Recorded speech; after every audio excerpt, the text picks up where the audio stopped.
Hello everyone, कैसे हैं आप सब। आई होप आप सब अच्छे होंगे। तो फ्रेंड्स, आज के टाइम में सिलाई करना सबको पसंद है। मैं कहूंगी क्योंकि मशीन सबके घर में होती है, और कोई ज्यादा तो कोई कम, मतलब कोई अपने लिए या फिर किसी दूसरों के लिए करते ही करते हैं। बहुत कम लेडीज ऐसी होगी जो सिलाई नहीं करती या फिर कुछ काम जरूर करती है। मतलब आज के टाइम में हर लेडीज सोचती है कि वो कुछ ना कुछ काम करे, सेल्फ डिपेंड बने। और मैं कहूंगी बनना भी चाहिए, करना भी चाहिए। तो भाई जो लेडीजें घर पे रह के सिलाई करती है, मतलब पूरा दिन घर का भी काम करना, पहले पूरा दिन घर का काम करो। सबके बच्चे हैं, उनके हस्बैंड या ससुर या मतलब जो भी उनके देवर वगैरह जो भी हैं, सभी हैं फैमिली में, उन सबको पहले नाश्ता टिफिन भेजना, फिर घर का सारा मैनेज करना। उन सब के बाद हम टाइम निकालते हैं। टाइम निकालने के बाद हम सिलाई करते हैं। मतलब आराम तो हम भी कर सकते हैं भाई, लेकिन फिर भी हम लोग सिलाई कर लेते हैं या कोई कुछ भी काम करता है। लेकिन जब आप वो मेहनत करते हो और मेहनत करने के बाद आपको आपकी पूरी मेहनत ना मिले तो गुस्सा आता है ना भाई। मुझे तो बहुत गुस्सा आता है। मतलब हम अपने सारे घर के अपनी जो दिनचर्या है उन सब से थोड़ा समय निकाल कर हम अपने शौक के लिए या चलो अपने लिए सिलाई करते हैं, कोई भी काम करते हैं। तो भाई हुआ कुछ ऐसा कि अभी मेरे पास एक मेरे गांव से, मतलब मैं गांव में रहती हूँ, गांव में रह के सिलाई करती हूँ।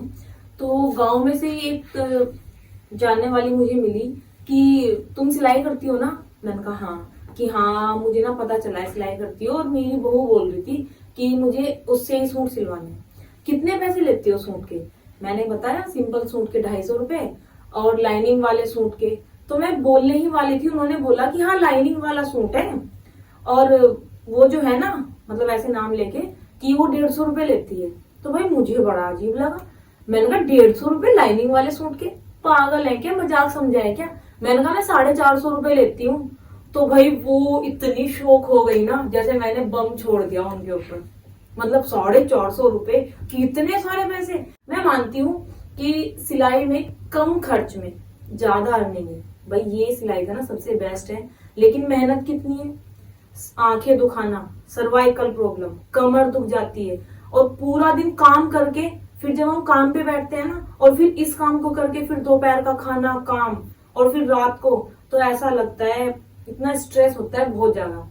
और उसके बाद अगर कोई झिकझिक करे, हमारे काम के पैसे ना दे, तो मतलब बहुत ज्यादा गुस्सा आता है भाई। मैंने कहा एक बात बताओ, जब झिंझाना जाते हो, मतलब हमारे जो लोकल में यहाँ कस्बा है उसमें, मतलब किसी भी टेलर के पास जाते हो, एवरीथिंग में मान लो, वहां तो पूरा पैसा दे देंगे, लेकिन हमें नहीं देते। क्यों भाई। हम क्या रील नहीं लगाते, हम क्या सामान नहीं लगाते, हम क्या सिलाई नहीं करते। हम भी तो सब कुछ करते हैं। जब हम भी प्रॉपर फिनिशिंग के साथ आपको सूट तैयार करके दे रहे हैं, हम सब कुछ दे रहे हैं करके, तो फिर हमें पैसे देने में झिकझिक क्यों। हमें भी तो पूरे पैसे मिलने चाहिए। तो भाई मुझे तो देखो बहुत गुस्सा आता है इस चीज को लेकर। मतलब आपके यहाँ भी इस तरह से अगर कुछ कस्टमर हैं, या आपके साथ भी ऐसा होता है कि आप सूट बना के देते हो या कुछ भी बनाते हो और कस्टमर झिकझिक करता है, तो मुझे कमेंट करके जरूर बताना कि किस किस के साथ ऐसा होता है। इंसान पहले ही तय कर ले, पहले ही पूछ ले वो सही है, बाद में तुम 100 50 200 10 20 रुपए के लिए झिकझिक करो ना, वो बड़ा सरदर्दी है। देखो भाई, मैं तो फिक्स कर रखा है अपना कि मैं किस चीज के कितने पैसे लेती हूँ। तो मैं लेती हूँ, अगर मैं फिनिशिंग से काम करूंगी, हम प्रॉपर अच्छा काम करके देंगे, फिटिंग हम अच्छी देंगे, और सामने वाला कस्टमर देख के हमारे सूट को खुश भी होगा, पैसों में वो आनाकानी फिर नहीं करेगा। क्योंकि अगर हमने अच्छा काम किया है तो वो पैसे हमें पूरे देगा, और मैं गारंटी लेती हूँ कि वो बार बार आएगा। तो इसलिए हमें काम ऐसा रखना है, अपना अच्छा करना है कि वो आए। और जो कस्टमर नहीं देगा वो पहले ही झिकझिक करनी स्टार्ट कर देगा। ऐसे कस्टमर को तो मैं कहूंगी आप काम ही ना लो, जो ऐसे बोलते हैं। भाई इनर वाले सूट में कितनी मेहनत होती है। ये देखो, इनर को धोना, प्रेस करना, फिर इनर सेट करना, फिर उसके साथ स्टिच करना, ये सब चीजें। और तुम कह रहे हो 150 रुपए। भाई जो 150 रुपए ले रहा है तो तुम उसके पास क्यों नहीं जा रहे हो, फिर तुम हमारे से क्यों आ रहे हो स्टिच कराने। जो 150 रुपए ले रहा है उसके पास जाओ।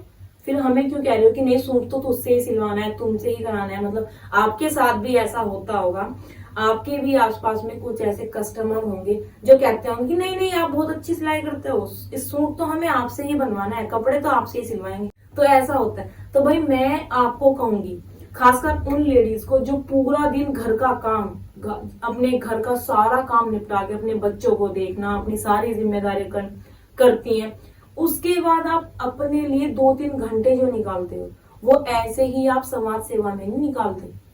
ठीक है, आपको शौक है, आप चाहते हो कि आपके हाथ में थोड़ा अपना पैसा हो, आप सेल्फ डिपेंड बनो, इसलिए निकालते हो।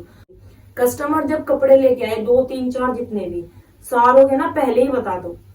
अगर कोई लेस वगैरह लगवा रहा है उसका फिर बाद में होता है कि ये इतने की आई, इतने की आई, वो एक अलग बात है। लेकिन अगर आप पहले ही सब कुछ फिक्स कर दोगे ना पैसे, तो फिर दिक्कत नहीं आने वाली। तो ये चीज आपको फोकस करना होगा कि आप अपनी मेहनत का पूरा पैसा उनसे लो।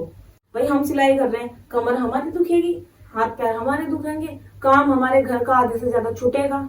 एक रूटीन हम बनाते हैं जब इस काम को, उस काम को, उस काम को, लेकिन डेली जो डीपली वर्क होता है वो नहीं कर पाते। फिर वो एक दिन हम करते हैं तो उस दिन हम सिलाई भी नहीं कर पाते, ऐसा होता है। भाई जो लेडीजें घर पे रहती हैं उन्हें लगता है कि क्यों खाली बैठना, चलो 2-4 सूट ही सही, अगर दिन में 3 सूट भी हम बना रहे हैं सारा घर का काम करके तो क्या दिक्कत है, सूट बनाओ। और फिर और भी तो एक्स्ट्रा चीजें हैं, उन्हें तुरपाई में भेजना, मंगाना, प्रेस करना, चिट बटन वगैरह, मतलब सारी चीजें होती हैं। भाई मैं कहती हूँ बहुत काम है और सबसे ज्यादा दिमाग खराब होता है, बहुत माइंड तो बिल्कुल यूज होता है। तो इतना चक्रव्यूह घुमाने के बाद भी अगर कोई पैसे ना दे, हमारी काम की इज्जत ना करे, तो ऐसे कस्टमर को टाटा बाय बाय कर देनी चाहिए। एक बार मना करोगे, अगर उन्हें काम आपका पसंद है तो वो आएंगे, क्योंकि सब सोचते हैं कि इसे कह के देख लो कि चल 150 रुपए ले लिए, और हम सोचते हैं क्या कि यार वो चली जाएगी, काम हमारा नहीं मिलेगा, कोई कस्टमर नहीं आ रहा, चलो ले लेते हैं। तो ऐसे आप अपने रेट खराब कर रहे हो। आपको आपके रेट नहीं खराब करने, जो आपने फिक्स कर दिया वो रखना है कि नहीं मैं इतने लेती हूँ तो मैं इतने ही लूंगी। मैं प्लाजो बनाने के 150 लेती हूँ तो खाली प्लाजो 150 में ही बनाऊंगी। क्योंकि मैंने बहुत सारे लोगों को देखा है कि इस तरह के परेशानी से वो जूझते हैं। तो जो भी मेरी वीडियो देख, भाई मुझे कमेंट करके जरूर बताना। ये काफी इंफॉर्मेटिव वीडियो है, तो मैं उम्मीद करूंगी कि आपको ये वीडियो अच्छी लगे, आपको इससे कुछ सीखने को मिला होगा, कुछ जानने को मिला होगा, और सबसे बड़ी बात कि आप अपने काम को रेस्पेक्ट दोगे, अपने काम का जो पैसा है वो पूरा लोगे, आपको आपकी मेहनत का पूरा पैसा चाहिए। तो ये चीज आपको अच्छी लगी होगी। अच्छी लगी तो मुझे कमेंट जरूर करना, लाइक जरूर करना, और भाई पैसे पूरे लेना अपने हर कस्टमर। पूरा दिन भर काम करके, भागा दौड़ करके हम क्यों इतनी सेवा करें, क्यों हम ऐसे ही करें। देखो जो नए बुटीक, मतलब जिन्होंने नया काम स्टार्ट किया, हो सकता है वो सोच रही हो कि मैंने नया काम स्टार्ट किया, अभी मैं रेट थोड़े कम रखूं, फिर धीरे धीरे कस्टमर बन जाएंगे। वो एक अलग बात है। आप नया काम स्टार्ट कर रहे हो तो आप ले सकते हो स्टार्टिंग में थोड़े कम, लेकिन जैसे ही आपको लगे कि 1 महीना 2 महीना हो गया, आपके वर्क में प्रॉपर फिनिशिंग आ गई, आप फास्टली वर्क करने लगे, एक दिन में 3-4 सूट रेडी कर देते हो, मतलब कटिंग करके अगर हमने रख दिया अलग से सूट है, क्योंकि देखो घर का काम करने के बाद एक दिन में 4-5 सूट तो भाई बनते नहीं, मेरे से तो बनते नहीं भाई, अगर मैं फिनिशिंग से काम करती हूँ। देखो मैं हर चीज, arm hole round, back cross, front cross, back cross, मतलब हर चीज को बहुत डीपली बार बार मेजर करके चलती हूँ। तो इसलिए मेरे से तो बनते नहीं कि दिन में मैं 6-7 सूट सील दूँ। सारा काम, सब कुछ, वीडियोस वगैरह, एडिटिंग सब कुछ होता है, बच्चा भी है, उसे पढ़ाना, सारी चीजें हैं, तो मैं तो कम ही बना पाती हूँ। तो मैं आपको इस वीडियो के माध्यम ये ही बताना चाहती हूँ कि आपको आपकी सिलाई के पूरे पैसे लेने हैं, आपको एक फिक्स रेट कर देना है। और वीडियो अच्छी लगी तो लाइक जरूर करना, और अगर आप सिलाई से जुड़ा कुछ सीखना चाहते हो तो मैं कोशिश करूंगी कि मैं मंडे से अब लाइव आना स्टार्ट कर रही हूँ। लाइव का मेरा जो टाइम है वो किस टाइम का रहेगा मैं कम्युनिटी पोस्ट कर दूंगी, तो प्लीज आप मेरे लाइव को ज्वाइन करें। और जो भी सिलाई से कुछ आपके मन में डाउट हो, किसी भी तरह का कोई भी क्वेश्चन है, तो आप मुझसे वहां पर कर सकते हैं। वीडियो अच्छी लगे तो लाइक करना, चैनल को सब्सक्राइब भी कर लेना, और किस किस के यहाँ ये सब चीजें होती हैं ये मुझे कमेंट करके जरूर बताना। तो मिलती हूँ नेक्स्ट वीडियो में, बाय।